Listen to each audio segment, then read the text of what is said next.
The Persephone Foundation. Timeline Archives.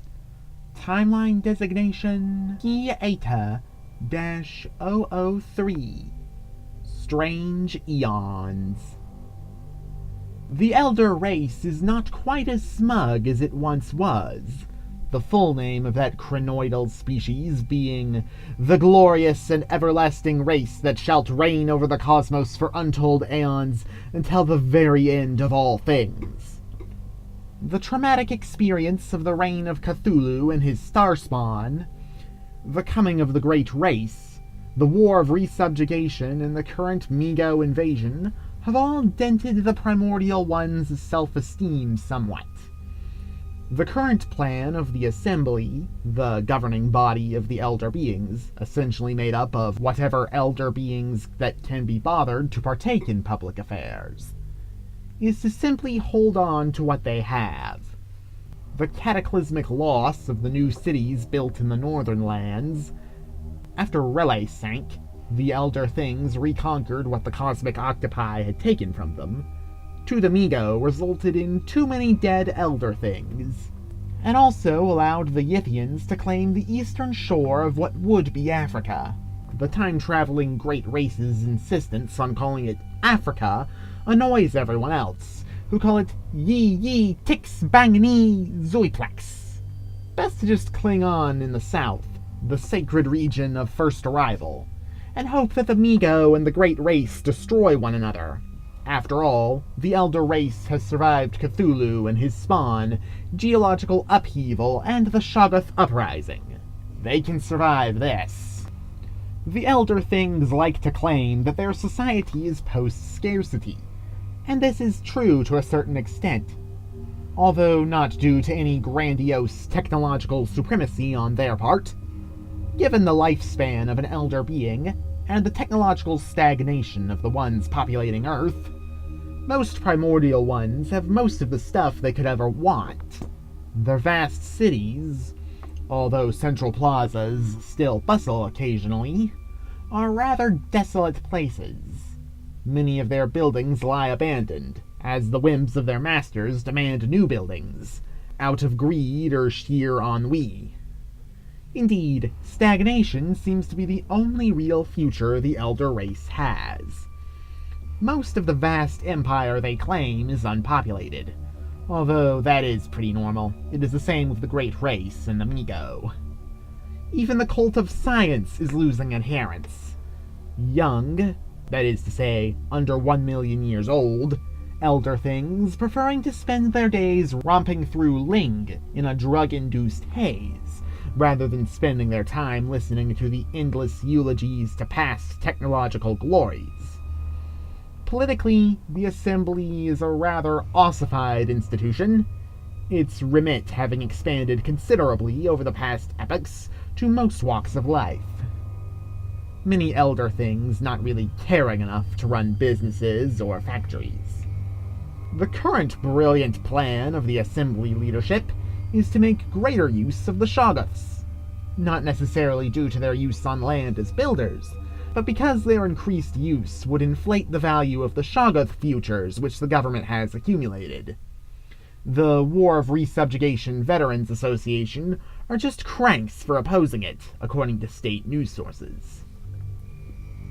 In contrast, the Great Race of Yith is currently feeling rather pleased with their current circumstances.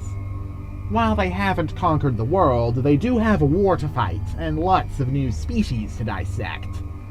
The primitive and vaguely molluscan creatures that the Great Race took over were never a threat to the Elder Race's supremacy, so it was rather a big shock for the Elder Beings to return to the Northern Lands only to find them building cities and utilizing technology more advanced than theirs. Although hearing that they had resealed the Polypus race beneath the Earth came as something of a relief. In the fight between Elder weapons of molecular and atomic disturbance and the Yithians' unhealthy obsession with lightning cannons, the Yithians won, and they drove the Elder Beings from the Asiatic landmass, which they claimed for themselves. They have since fought the primordial ones across the planet, establishing their own colonies on the surrounding islands in the east coast of Africa. Currently, the Great Race is busily engaged in fighting the Mi-Go invaders, who are trying to conquer the northern hemisphere. The Mi-Go have also unlocked a few of the vaults containing the flying polyps, which has resulted in a slightly hysterical reaction. More lightning cannons! More lightning cannons! On the Aeons' part. The Great Race's counterattack is gaining momentum, rapidly driving towards the Mi-Go populated areas of the Asiatic continent. So far, the Mi-Go have not responded, but the Aeons remain confident that they have enough lightning guns to deal with it. Failing that, they can always run away through space and time and leave some other poor saps to die in their old bodies. The Great Race is organized into a vast edifice called the Greater Yithian Nation. This is the governing body of the race, and operates on the tired and tested system of brutal military hierarchy. The Great Race's ruling body is utterly totalitarian, controlling all vital resources, which includes books — the Yithians are very keen on reading — and directing all activity within the nation. Free time, of which there is rather a lot, as machines do most of the work, should be spent reading or practicing with your lightning gun. The state is divided into 4 separate provinces, each with its own board of governors. These governors are chosen from amongst the most intelligent — there's a reason that they are very fond of reading — normally selected following intense academic disputation. Although one memorable governor got into the office due to tremendous stand-up comedy ability. His rival was very boring. The Supreme Governor, leader of the entire Great Race, is chosen by the most sacred of Yithian traditions, namely violent fratricidal civil war between the 4 provinces. Whichever province wins the civil war has the chair of its board of governors elevated to the office of the Supreme Governorship. It is empowered to direct the activities of the wider race. Then there are the Mi-Go, who have come to Earth from shadowed Yuggoth, come from their windowless cities of basalt aside rivers of black pitch under a cold, dark sky. For one purpose: rocks. The Mi-Go need rocks. Why, nobody, including the Mi-Go, who just chug it through the dimensional portal on Yuggoth that they barely know how to use, knows. But the fungi from Yuggoth are relentless in their quest to obtain rocks of the right sort. Which sort is the right sort seems to change regularly. It is in fact the subject of intense debate back on Yuggoth. And let nothing stand in their way. While the Mi-Go do have access to weapons of nefarious energy, their main advantage in a war is the vast numbers of surgically modified Mi-Go worker castes to act as shock troops. The governmental system of the Mi-Go is utterly incomprehensible, revolving entirely around A, rocks, and B, the portal they huck them through. They do frequently kidnap, or take willingly, beings from across the solar system. At least they kidnap their brains, to pilot the glittering tripedal war machines of the fungal race, which have been used to devastating effect against fortified Yithian or Elder Race positions. Currently, the Mi-Go are not bothering to respond particularly fiercely to the Yithian counterattack, since most of their manpower is currently occupied digging a particularly good vein of rocks in western Laurasia, where Vermont will be, in fact. Other species grovel in the shadow of the great powers, building their own petty empires. The largest of these is the Yithian client state of Velusia, under the rule of Yig, father of serpents. The reptilian Velusians are the only real Yithian ally of importance, and have been supplied with several more esoteric weapons to help fight the Mi-Go. Meanwhile, the Mi-Go have their own client states in the form of the primitive nameless reptiles, and the disgusting flying polyps. Most concerning for all of the great powers are the cosmic octopi, last remnants of the great Cthulhu's reign over the world. Reduced to a single island following the sinking of Riley, the remaining members of this race have been reduced to a cannibalistic tribal existence on their one remaining dominion. They continue to practice certain black rituals with increasing desperation. But nothing will come of it. The Master of Dreams is very busy being dead or asleep. Primitive fish frog creatures also swarm over the ocean floor, seizing a few islands to build vast cyclopean monuments to Cthulhu and his lieutenants Dagon and Hydra. Then there are the things which crawl under the ground. Yugs, Chthonians, and the formless spawn of Sethagua in the depths of Nakai. None of these pose a serious threat to the surface dwellers, even if they can pose a local danger, due to their utterly primitive technological state. And in the forests of Gondwana, a small, squirrel-like mammal sits in a tree, listens to the bellow of distant dinosaurs and the shriek of discharging energy weapons, and dreams of the empire to come. Nations of Note. The Elder Assembly. Terrestrial cities. Cities of dark cyclopean construction, suffering from a not inconsiderable amount of urban decay with the decline of the primordial ones. Rather a lot of shoggoths allowed on dry land these days. The government insists that this will have absolutely no direful consequences whatsoever. Aquatic cities. Still the main center of the Elder civilization, particularly with the destruction of many of the Northland colonies by the Migo. With the warmth of the seas in this epoch, it is certainly more hospitable than the Yithians say it will be. Smug time-traveling gits. Populated. Farms, mining operations, and seasonally inhabited areas, like the pseudo-temple areas, part of the Elder race's self-worshipping cult of science. Claimed, but unpopulated. Mostly still primordial wastelands. The Elder things are a bit more wary of the wilderness these days. Even with their preternatural toughness, allosaurs are rather dangerous. The Forbidden Lands. Through these lands run rivers from the crowning horror, the ultimate terror of which the Elder race do not speak. As a result, the Elder things avoid the entire area, and indeed carry on as if it did not exist. There are some rather loathsome legends about what could dwell therein. Who knows when the doom will come? The Greater Yithian Nation. Province of the Supreme Governor. The victor of the last Yithian civil war and current leaders of the Great Race. Mostly responsible for the crazed, well, more crazed than usual, militarism of the Yithian nation at the present. Currently busy building a gigantic lightning cannon. Not for any specific reason, it's a very long way from the front, but simply as a matter of general principles. Other provinces.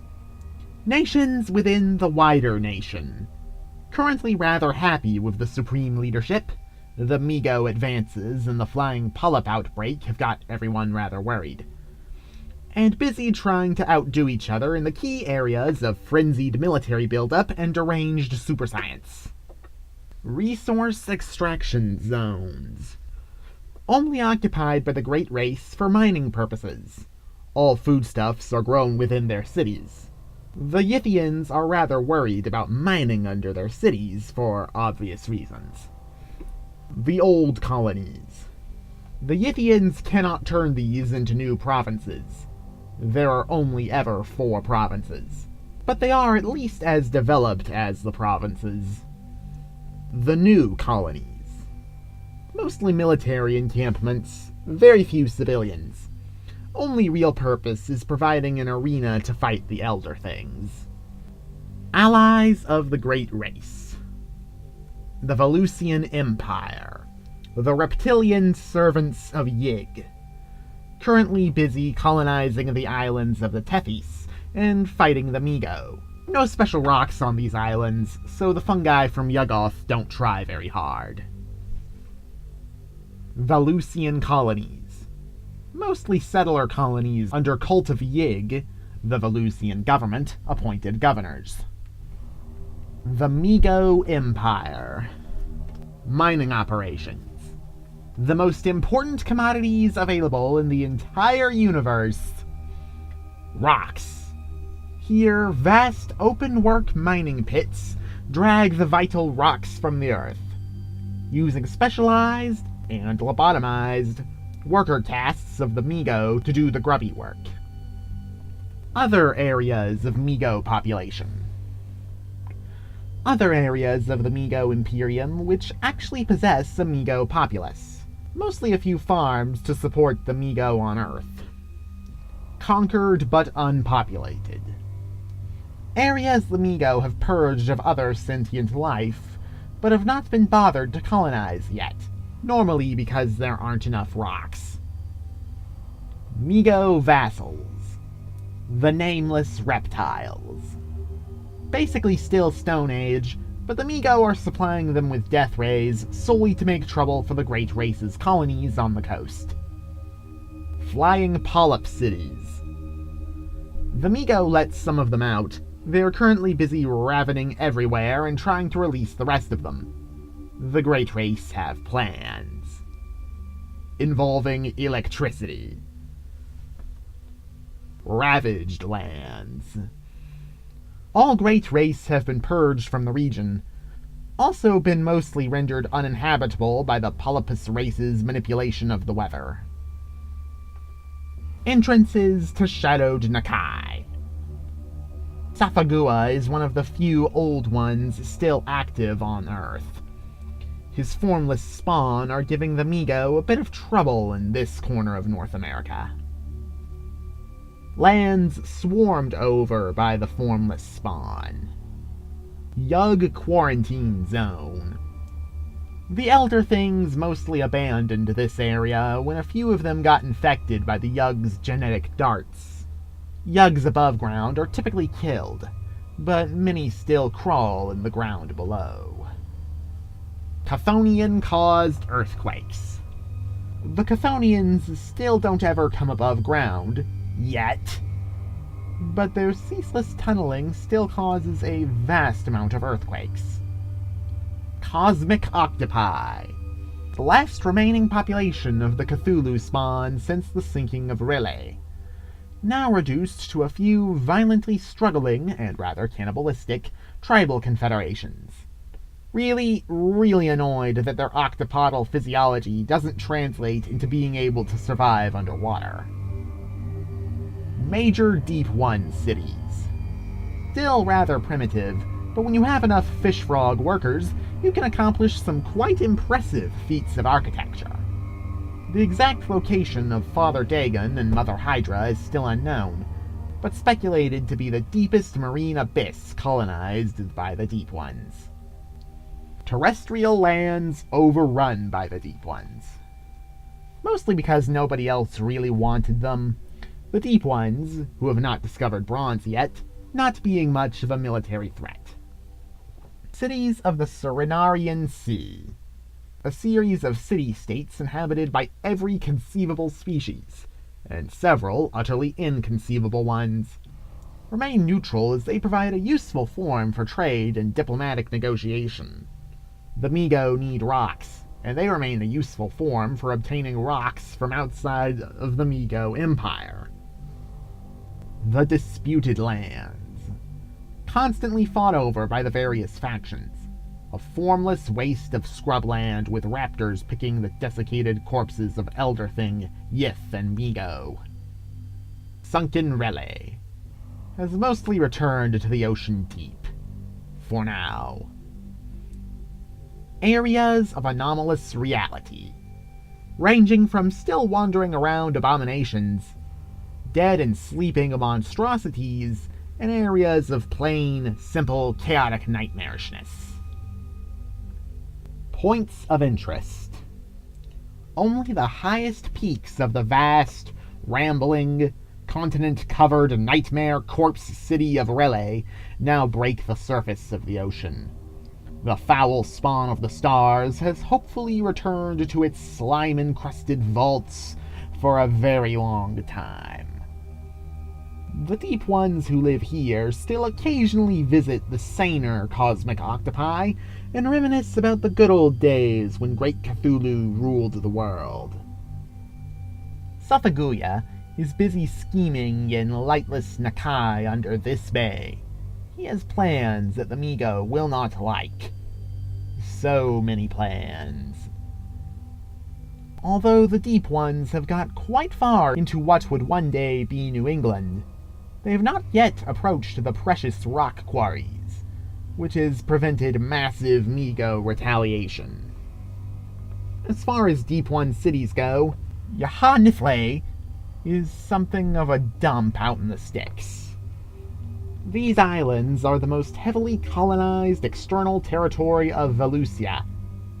Despite the lack of polar glaciation in this era, Ithaquah is still busy wandering these remote lands. He has some rather grandiose ideas, none of which he shall probably accomplish, not without someone supplying him with some shiny new toys. Lots of rocks here. Precious rocks. According to the Yithian government, this weeping sore in the fabric of reality was definitely not the fault of their crazed experiments into the nature of time travel. Lots of Mi-Go here in what would become the Himalayas one day. Lots of aquatic skirmishes between the elder things and the deep ones here. Deep ones beginning to colonize the Pacific. Biggest city of the elder race. Nobody has any idea what caused the desert of glass and bone, and no one really wants to find out. The elder things like to pretend this mountain range does not exist. It certainly defies various geological laws and entropy, and even worried the Great Race when they heard about it.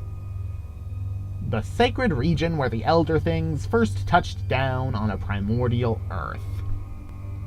This has been a Persephone Foundation timeline reading. Thank you for listening.